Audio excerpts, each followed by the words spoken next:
Thank you, everybody, for coming to the Aaron Torres Podcast YouTube page. If you could do me a quick favor, see that little subscribe button at the bottom of your screen? Go ahead, click that subscribe button. Really does help our channel grow, our audience grow, and I really do appreciate it more than you know. So click that subscribe button. Appreciate your support. Now, here's the video that you came here for. We have been all over the map today. What I do want to switch gears and what I do want to wrap the show on, by the way, the chat is on fire, mostly just everybody arguing with each other, which is great. I love it. But what I do want to wrap the show with is this. I want to wrap the show with that gentleman right there, the #1 high school player in the class of 2026, a player by the name of Tyran Stokes. Okay, so here's the bottom line. It feels weird. We're in the middle of portal season. We still have one uncommitted player in the class of 2025 that needs to find a home. That's Nate Ament, okay? And we're going to talk about Nate Ament another time down the road. But at the same time, Tyron Stokes is a very interesting player for two very specific reasons. One, very good player. Two, and I think this is an important part as well, Tyron Stokes, by every account, including an assistant coach I just talked to last week, it feels for certain like he is going to reclassify, like he is not going to be playing high school basketball next year, and it feels like he is going to be coming to a college near you in a minute. And so with it, let's go ahead and discuss Tyron Stokes, because we did get a big piece of recruiting news about him on Tuesday that I think is worth discussing. First of all, for those of you who haven't seen him play, Tyron Stokes, fascinating player, okay? He's about 6'5", 6'6". Again, the #1 high school player in the class of 2026. So he just finished his junior year. 6'6" forward. Really quickly, I want to pull up all his essentials here. 6'6" forward. He actually played. This is a crazy story. He played at Notre Dame High School in Sherman Oaks, California. I will tell you, I moved probably about 6-8 weeks ago. Was driving around the neighborhood probably about a week ago. About a half a mile from me is Sherman Oaks High School, Notre Dame High School in Sherman Oaks, where Tyron Stokes played.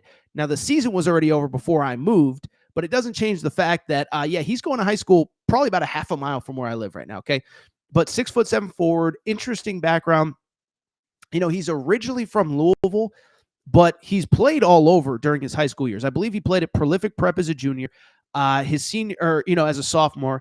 This year, he played at Notre Dame in Sherman Oaks in California. But a little bit of background on his game. And by the way, I am so stuffed up, so I apologize. I'm trying not to sniffle into the microphone. But played at Sherman Oaks this year. He actually played AAU with AJ DeBonsa and the Oakland Soldiers a season ago. But 6'7", he's kind of like a power, he's like a power player that can play on the perimeter or the low post. Okay? I mean, he's a perimeter player, but he plays who he almost reminds me of? This is a bad comp, and I'm going to get crushed in the comments. Reminds me a little bit of Darian Williams, the kid from Texas Tech, who's like a bigger bodied player. He's not quite that big, but he's got a powerfulness to his game, especially, by the way, for a player who is still really young. So 6'7", he weighs, 230, 240, is really physical. And then I think what is interesting about him is a few things. Is that, first of all, we saw a report, I believe the kid's name was Sam Lance. So this is why we're talking about him. There's two reasons why. One, we'll get back to Sam Lance in a minute. The first reason why, I saw a report from Adam Zagoria from Zag's blog that Tyron Stokes is going to take a visit to Kansas this weekend. Now, that might not seem like a big deal. Visiting Kansas, whatever, who cares? Why does it matter? Torres, why are you talking about this? Blah, blah, blah, whatever. Well, here's the other part.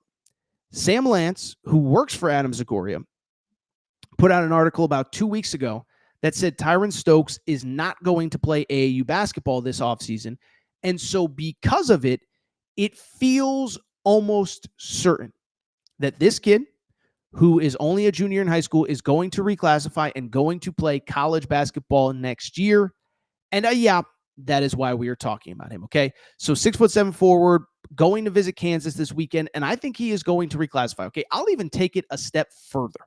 I actually talked to an assistant coach this weekend we were just talking about all sorts of stuff, and I don't want to name the school or the conference, and I mentioned Tyron Stokes, and he said, oh, yeah, he's definitely reclassifying. He's definitely playing college basketball next year. So it's interesting because it feels like he is going to play college basketball next year, taking his first visit this weekend to Kansas.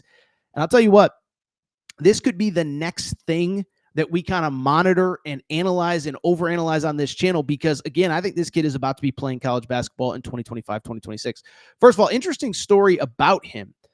He's an 07 birthday. Okay. So he will only be 18 years old this year, which means that he is going to have to take the Jaden Quaintance path. Most of the time when you reclassify in high school, it's basically because you are a year behind. And remember, to be draft eligible, you have to be 19 years old and a year removed from high school. So if you're turning 18 in a calendar year, let me do the math on this. No. That's actually wrong. I'm catching myself in real time. So if he was born in 07, then that would make him eligible for the 2026 NBA draft. Okay, so that now makes sense. So he'll be 18 years old in October. Then he'll be 19 in 2026. So yes, that would make him draft eligible. So that would make sense as to why he wants to reclassify. The bottom line is he needs to get to college this year so he can be eligible for the 2026 draft. Remember, you have to be 1 year removed from high school basketball, and you have to be 19 years old in the year of the draft, okay? And so with Tyran Stokes, it becomes interesting because he will be draft eligible in 2026, but he has to get to college this season. And so the question becomes, where could he potentially play? I think it's really early, but like I've told you with all this portal stuff, it feels like there are a lot of schools that have a lot of spots open that they are not going to be able to fill with guys in the portal. And I've said it a million times, whether it's Mark Pope, Bruce Pearl, John Calipari, Bill Self, Todd Golden, whoever, schools aren't going to go into 2025, 2026 without a roster that can compete. Nobody's punting on the 25-26 season. And so I just think it's going to be interesting to monitor this recruitment. Obviously, Kansas is a team right now that needs players, that needs bodies. And the one thing I'll say about Bill Self, I think he learned a lesson this year. They used to be a developmental school at Kansas. Well, now, in this NIL portal era, can you retain players for 2 or 3 years? And so if you're not a developmental school, you better have pros. And I think that was Kansas's biggest issue this year. They just didn't have difference makers. I like AJ Storr, committed to Ole Miss on Tuesday, by the way. I like Rylan Griffin going to Miami. Those aren't dudes that can take over games. Well, you have Darren Peterson. He is a difference maker. Number 1 player in the class of 2025. Him and DeBance are 1 and 1A. You have Darren Peterson. You need help around him. So does Tyron Stokes make sense as a potential player to play with Darren Peterson, where you go all in on young guys? You almost go with the old school Calipari approach of we're full speed ahead on freshmen. We're full speed ahead on young guys. We're going to bet on NBA talent and bet that by the end of the year, these guys figure things out. Would that be a fit? I think the other ones that are interesting, this kid is originally from Louisville.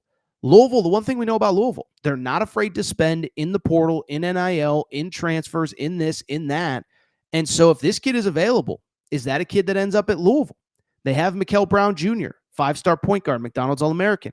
They have a very good portal class with Isaac McNeely from Virginia, with Ryan Conwell from Xavier. It feels like they're kind of set at that small ball 4 with the Javon Hadley kid who was on the team last year. But Pat Kelsey, man, what does John Rothstein say about Pat Kelsey? All gas, no brakes. Would it totally surprise me to see this kid on that team? It wouldn't.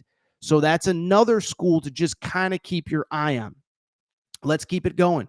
I mean, Kentucky, if I'm Mark Pope, and I think I might be losing Otega Oweh, this is probably a phone call that I would be making right now.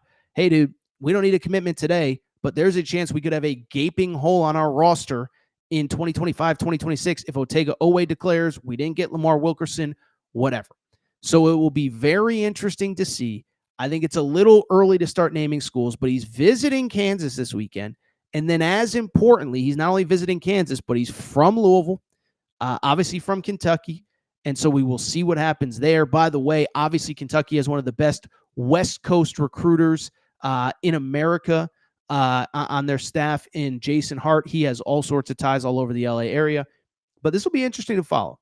I think this is not the first time we talk about Tyron Stokes this spring.